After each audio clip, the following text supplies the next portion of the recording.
All right, what's up, guys? Welcome to Bleav in Rams, part of the Bleav Network. Erin Coscarelli back with you. Be sure to do all the things: subscribe, comment, rate, follow this podcast. You can also catch us on Bleav TV and follow us on all the socials.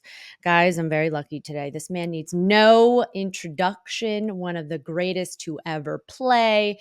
We've got Rams legend and Hall of Famer, Marshall Faulk, with us. Hi, Marshall. How are you doing? How you doing? Good, good. Thank you for taking the time. I really appreciate it and wanted to get your eyes on what Rams fans are going through right now. Obviously, not the end result that the Rams were wanting heading into Detroit. First off, for you, what did you see from that game Sunday night? I mean, let's just be clear. We got a very young team. Mhm. Um, uh, Obviously a new defensive coordinator, and just perfect timing. And I'm gonna say perfect timing for the game to be played and for the Detroit Lions to do like I think it was the perfect opponent. The Rams are a team that starts the season a little slower.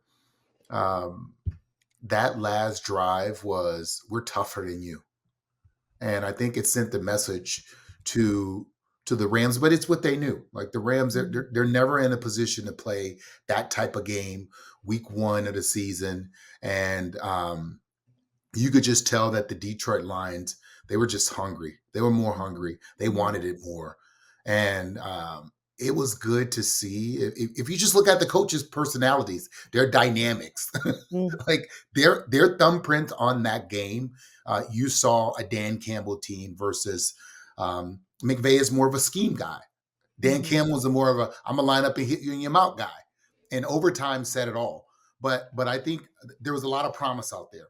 Losing Puka early in the game, you saw some guys step up. There's just a lot of promise there, and obviously, I was a little disappointed, as I'm sure Matthew Stafford was, as I'm sure the Rams coaches were. We once again we have offensive line issues with help and stuff like that, but very competitive game.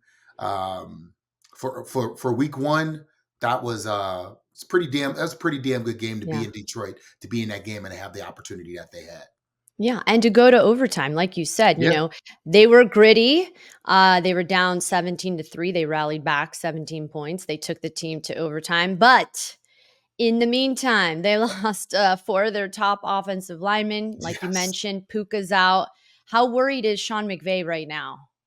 Oh, Sean McVay is somewhat worried. Matthew Stafford is extremely worried. Let's let's be clear on that. And that's why I actually it's probably one of the better losses that I've seen the Rams take. The fact that they were in that game with an opportunity to win that game. You're not supposed you just don't go on it. You got four of your top offensive linemen out. You lose your number two receiver. You're not supposed to be in that game, and they had a chance. So looking at it for what it is, um, I was thoroughly impressed. Um, and you lose an Arenado, you lose a lot, Mm. and Yeah. they ran it down our throats in overtime. Yeah, yeah. Well, no, and I think it's certainly you got to tip your cap to what Sean McVay is able to do as a coach, considering all of those losses, to be able to stay in the game, as you mentioned, take the team to overtime. But let me ask you this as a personal question. You lose your wide receiver too. You do have a banged up offensive line. If you're the guy in the locker room as a running back, what are you thinking right now? I'm running as hard as I can. Hmm. Here's the reality, and you have to deal with this. Um, you have to play with the guys that are healthy and ready to play, and hope Hmm. that um, your GM did a good job at filling gaps and picking talent. Because as good as Les Snead is, you're just not ready to lose four offensive linemen, and we've literally been playing musical chairs on offensive line for a couple of years now, and it's just you're not supposed to survive Mhm. when you lose that many guys. It's just you're Yeah. just not supposed to. I mean, listen, I watched the Dallas Cleveland game. Cleveland without their tackles. I saw what they looked like. Dallas was without a couple. I saw what they looked like at times. The Jets. I saw what they looked like. It just you're not supposed to play well and win at that level when you're missing a guy, let alone four. Right. Yeah. Well, and that leads me to my next question. Who steps up? Like, who do you see needs to step up right now? Uh, here's the thing. Who do we say? Like we can't really take preseason for anything. It's not really football anymore. We're one game in.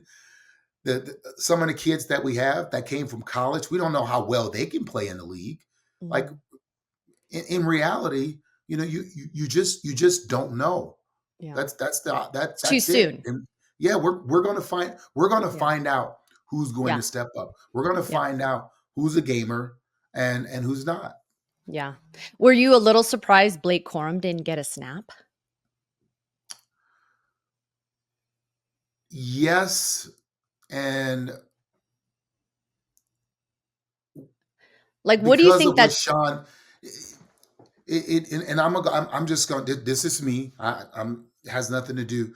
The only time that happens when you're that kind of talent is when the play caller isn't sure that not in the running game but in the passing game you know what to do when it comes to protecting the quarterback and doing the right things. Usually that's what happens at the running back position. The only time you don't get in the game when you're that kind of talent is if they're worried about you in pass protection. Mhm. That seemed to be the notion. That's what That they that's were. all I could think of. Just knowing the Yeah, position yeah. the way that I know it, that type of talent, what he brings to the table. The only thing that for Sean, when he questions in a running back who has that kind of talent, is what is his ability to help in the passing game, and not just with catching balls. It's knowing who to get, how to get them, and can you get them down. Yeah. How does this offense now have to change when you miss 4 guys up front like that? And you saw Stafford dump the ball very quickly. Is that what you see from Sean McVay moving forward when you have to adjust on the fly with, missing 60% of your guys, on the I, I've, offensive I've line? I've never seen anything like it, Aaron. I'll be honest. Like this is what Sean has to do. Listen, what he did in that game Mhm. was, like hats off to him. Like Yeah. there's nothing I can say, you know. But here's when you have guys. It's so funny how the game is when you have offensive linemen hurt and your best guys aren't out there. It hurts your offense, but it really hurts your defense and who they are going up against. And I'm gonna get back to it. It showed like Detroit in the latter half of that game. They pushed us around. They bullied our D line, and it just starts to affect you in different ways. But listen, if I know Sean, he's gonna find a way. Whether it's Mhm. quick game, whether it's play action, max protecting to get the ball down the field, he's not going to become one dimensional and just line up and run the ball to protect those guys because that's boring football.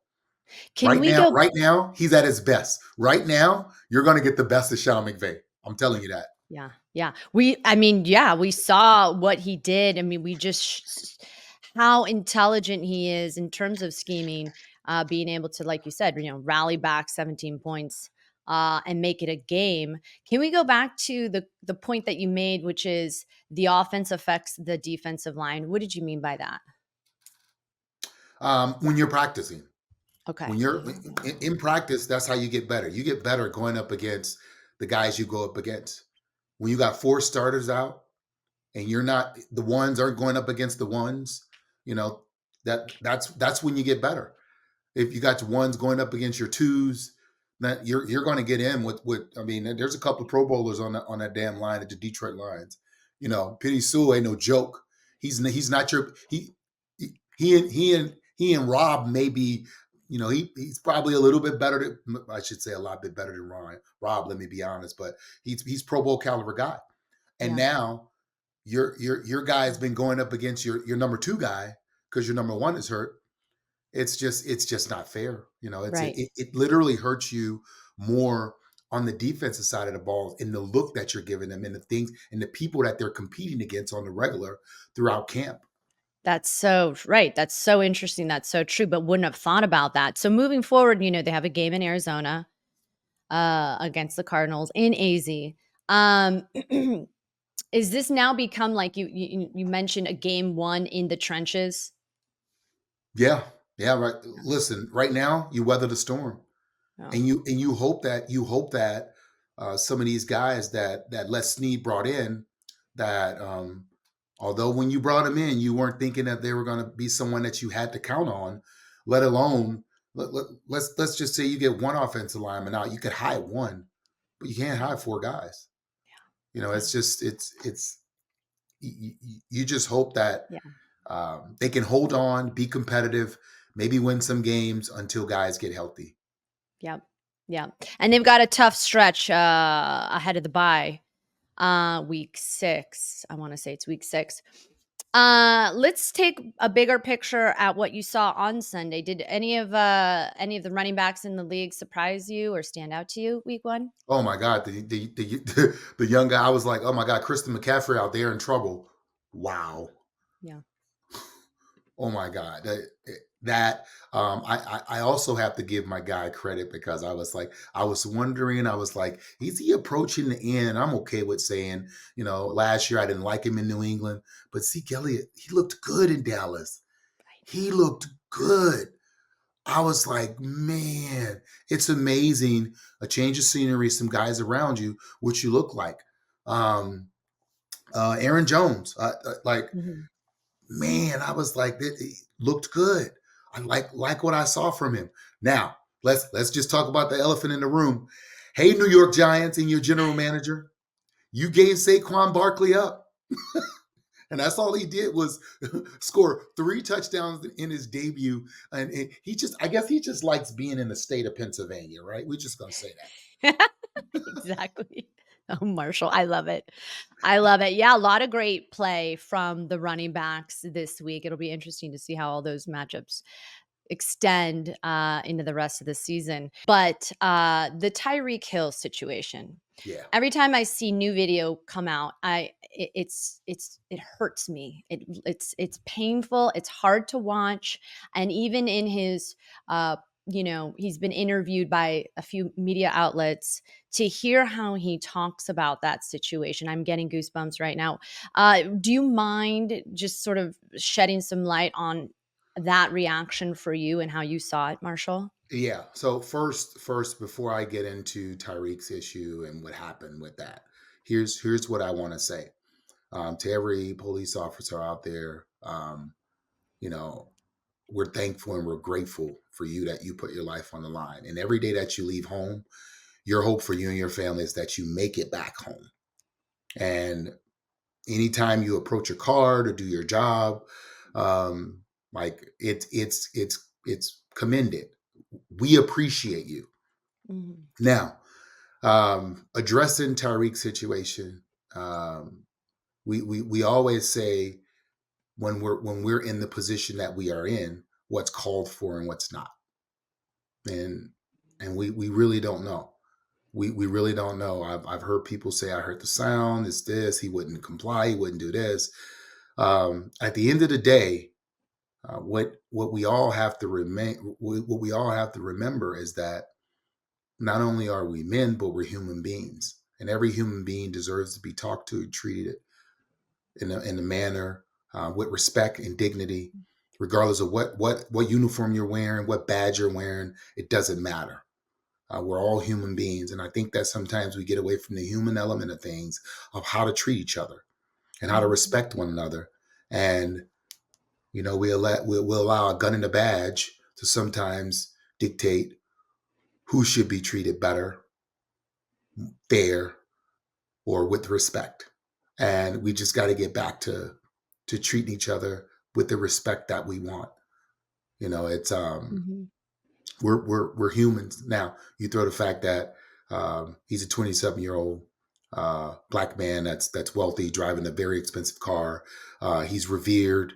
He's appreciated, and a little stank gonna be put on it. He's like he has a complex. He want to be treated a certain way with respect, and you know Yeah. it. He might not comply in the usual way, which is roll down your window. I'm afraid. It's like I'm from the South. I understand. You know, one of the things that we were taught early was, you know, make sure you don't lose your life by wanting to be respected, because a lot of cops, police scared, and police and scared. Um, the fear for their lives is always the thought process, and Mhm. um, and let's win the law. Let's win the battle in court. Don't lose the life in the street. Mhm. Is how I always look at it. Yeah. Yeah, what a moment for all of us to collectively get better, with that video that we saw, the way we, heard Tyreek speak. You know, there's so much judgment, in the world, and when I heard Tyreek, in a media outlet mention that the reason he rolled the window down just a little bit was because of the fear or embarrassment from fans driving to the stadium and seeing him. So that all makes a lot of sense what happened, with why Tariq did what he did, right? And it Yeah, just it breaks your heart to have a 27-year-old man, have that happen. So I hope we can get better from that. We can learn from that. I think how Tyreek has handled it since then, saying a lot of the things that you say, with respect to, police officers, yeah. but stuff like that just shouldn't happen, Let me unfortunately. let me share this with you and with your audience as well. Uh, I've spent the majority of my life as a black man, pretty wealthy, riding around in nice cars, and whether you've done something or not, it's a very uncomfortable feeling when those lights are on behind you, and as the cop approaches you, and I'm sure he's scared. Shit, we're scared too. Mhm. We're scared too, because we don't know if that cop had a bad day. We don't know if he's racist. We have no idea. But the reality is, none of that should matter. Yeah. None of that should matter. But it does. Mhm. And fear is fear. Fear is fear. Yeah. Thank you. Thank you for sharing that. Thank you for being vulnerable about that. Someone like you to talk about that, I think helps, others feel, less alone if they're feeling profiled or marginalized. And it's scary out there, Yeah. especially right now. There's a lot of Make it home. divisiveness. All I could say. Yeah. Make it home. Make it Yeah. home. Win the court battle. Win the Mhm. lawsuit. Make it home. Mhm. Mhm. Yeah. On a lighter note, I did want to. I have 2 more questions for you. Of course, I want to get to something that you're very passionate about outside of football. But one of the things that was fun to see on Sunday, you mentioned the Cowboys Browns game, and someone was announcing that game first time in the booth. A one Tom Brady, who is a legend in himself, new to the game of broadcasting. It's not easy. You make it look easy, of course. And actually, one of the things that you have a reputation about is you predict the plays, on game day, for many years. And what did you think of how, Brady's debut went? If you know Tom and you've talked to him, I think people got to see a little bit of his personality. And obviously, we know he's a very intelligent, highly intelligent guy, great football mind. And one of the tougher things to do sometimes is, when you have that football mind, is to, we call it, dumb it down for the audience. Explain to the audience exactly what they saw without overcomplicating it with all the darn football terms that we use. I feel like he did a really good job of just, just being a guy in the bar talking the game, and he didn't have all the didn't need all the Super Bowls for you to understand what he was talking about. And that's when you sit down in people's living room and you have a conversation with them. I for sure welcome Tom into my living room. I listen to him, and I look forward to watching him grow, because I think as he gets more and more comfortable, he understands when to breathe and when to talk, and when he can give his insight that Mhm. that puts him in the GOAT conversation in the game. Mhm. It's going to be so relevant. Mhm. Yeah, I mean, look, again, he continues to do things that are very hard, and he takes risks, he takes challenges. Obviously, he's been the universal underdog from the jump, being a 6th round draft pick. And I respect that. I really respect that. I think it's really hard to do that job, to find instant sort of expertise at it. And I really respect the fact that he's doing it, and it is fun to see him now in the booth. We miss him on the football field, and to see him in the booth, it's really cool. And I respect the fact that he's taking on something new, and it is not an easy job, like you mentioned, to be able to be concise, explain it in a way that sort of casual football fans can understand. That's not easy to do. So I thought he did a great job as well. Yeah, Um, and I like the fact that he was I'll be honest, I never heard Tom critique a teammate. I've never heard him say mhm, anything about what a guy did or didn't do, and he was actually in a spot, like, oh, he should, this should have happened, or that should have happened, or I would have anticipated him doing this. And that was good to see that, because what's not going to happen is people will not allow you to continue to just for it to be this love affair. You have to be critical of the things that you yeah, see, and speak on it. And here's what I love. I love that Tom brings a resume that when he critiques you, off air, he can call you and then tell you, hey, here's what you need to do to get better. Definitely at the quarterback position, and probably a lot of other positions as well. He's a guy that that's calling a game, who played the game at a high level as well.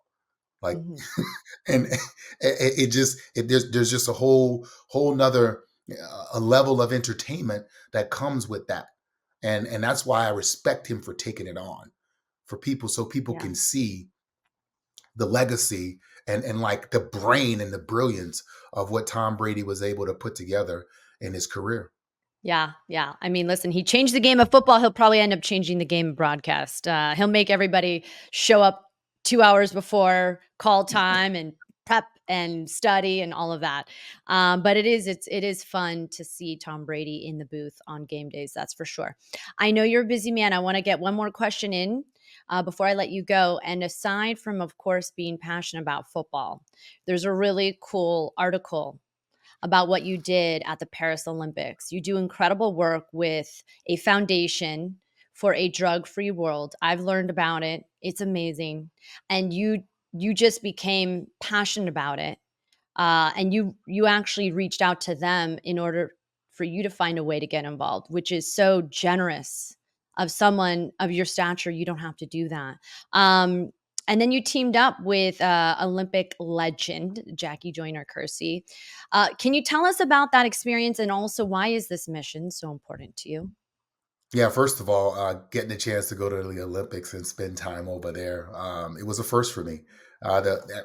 Summer Olympics, they've always been in that time when football season, and getting a chance to see the amateurs compete, Olympic Village and all of that stuff. It's like, wow, it's impressive to see, what it's like when your sport can be a part of the Olympics. Amazing. And what we found was that in the Olympics, one of the things that they have issues with, which is, obviously having and convincing these athletes to remain drug free, and all the drug testing and stuff that goes on. If you think about 4 years ago with Shakari Richardson, what happened with her, and providing them the right stuff. We come in the Foundation for Drug Free World, and we play a huge role in that because the methodology of just telling kids or people no, don't do it, it's just not enough. It's like you have to Mhm. provide education and information, and that's what we do. We give information and education about drugs and how they affect you, and um, to parents who you may not grew up in that environment, you don't know, we give you information on indicators that your kid may be having issues and problems and struggles, and to have someone with the likes of Jackie Joyner Kersey to come on board, Mhm. support the effort, and lend us her likeness at the Olympics, where she's still one of the greats. She'll forever be one of the greats. It says that the message is on point, to continue to support our youth, the adults, the people whom are addicts, the people whom are dealing with addicts, and just giving them the information and education on the how tos in Mm. life to get through it, to survive, to to be better, to be Mhm. better. And for me, it was seamless. This was something that I asked to be a part of. Growing up in a drug infested neighborhood, I know the challenges I went through to remain drug free, and so I want to provide the resources for kids, adults, Mhm. parents, people that's looking for help, that's looking for information on what's going on with my kid, what's going on in my life, and how can I make a difference. Yeah, and I love that as someone who's been personally affected with addiction in certain elements of my life. That hits home. It hits home, and I think being able to use your platform, someone like you, a very recognizable face, to say, "Hey, it's okay to get help," and "Hey, here's some information." And more education and awareness on something like this. I think it's amazing you're using your platform for that. So thank you. Thank you. Thank you for the time, Marshall Faulk. Oh my goodness. I am so grateful I got to have some time with you to talk about week one, week two. Let's go. I will see you soon. Thanks again, Marshall. Have a good one, Erin.